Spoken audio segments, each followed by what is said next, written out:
and welcome to today's Noms. You'll notice that this is the same t-shirt I was wearing at the beginning of last week's episode, and that's because I've actually recorded both of these, well, the beginning of both of those videos at more or less the same time. If you haven't seen last week's episode, it's a really good use of what we're going to be making this week, which is some fermented hot sauce. Hot sauce is something I'm really into. I've made a couple of different ones in my time. This is the first time I'm going to do a fermented one, fermentation being another thing that I'm super passionate about. Thus my mini fermentation station that exists over here under this cloth, where I've got a couple of misos going and some kidney bean soy sauce. If you're making a fermented hot sauce, what you're going to need is a bunch of chili peppers.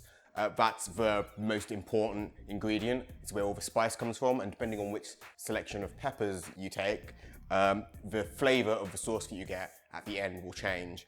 I do not actually fully know what peppers these are. I was hoping they were cayenne peppers when I bought them at the shop, but having eaten a whole one whole and not had my mouth completely explode, I think these aren't cayenne. You need about 300 grams of these peppers, whichever you wish. You are going to want to balance the combination of heat to flavor though. Like, the reason I'm not using 300 grams of Scotch bonnets to make the sauce is the sauce would be way too hot, at least for what I'm planning to use it for, which in this case is making some wings.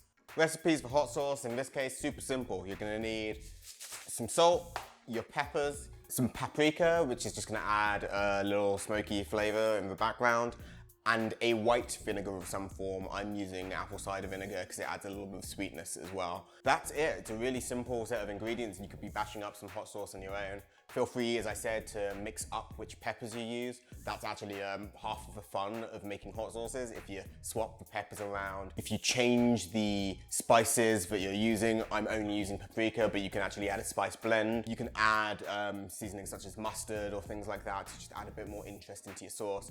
But take this base recipe and really feel free to play with it. That's half of the fun of cooking. Right, so let's get on with the beginning of the process. The form of fermentation that we'll be doing is lacto-fermentation, fermenting in a salty, acidic environment. Those two factors mean only bacteria that we actually can handle and tolerate get a hold in there, and all of the nasty bacteria that would make us ill do not. Take the tops for all the peppers. You don't want the tops, but I like to leave the seeds on because I want the sauce to be as spicy as humanly possible. But if you're looking for a slightly less spicy sauce, or you've got like a really spicy pepper in there, get rid of the seeds. Also get rid of the white ridges. They contain a lot of the spice in the chilies as well. You want to add some vinegar. I used about 35 milliliters. I know it looks like a lot, but that's just a tiny glass, I promise you. Add about 7 grams of salt, and then blend that all into a mash.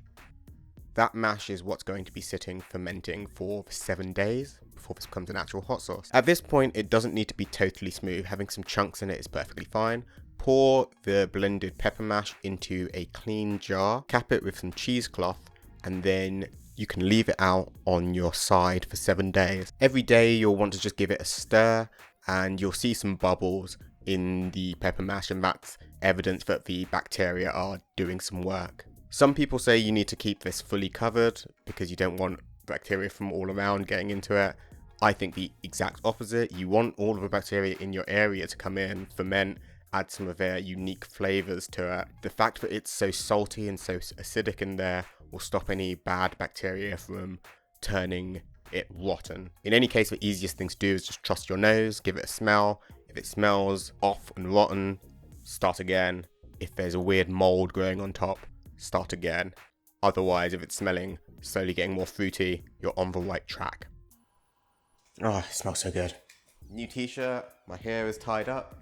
It is 7 days later exactly, and this is the hot sauce in 7 days. And by look, it doesn't look that much different, but giving it a smell, it smells like a lot more fruity, a lot more fragrant. And now we do the finishing touches to turn this into a sauce that we're actually going to use on dishes. So let's finish it off. Add your pepper mash back to the blender. This is the point where we're also going to add any spices. So I'm adding in the paprika. Also, I decided to add some garlic granules that I hydrated in a little bit of water. There's a really good episode of What's Eaten Dan which explains why, if you're going to use garlic granules, you should hydrate them first. I'll link to that video up above. Blend all that together, and at this point we want the entire mix to be as smooth as humanly possible. Once it's all smoothed out, pour that into a cheesecloth. I've got this cheesecloth over a strainer, and squeeze it all through. All of the solids should stay in this cheesecloth, and you should end up with a smooth hot sauce. You can give that a taste, and it is super duper tasty.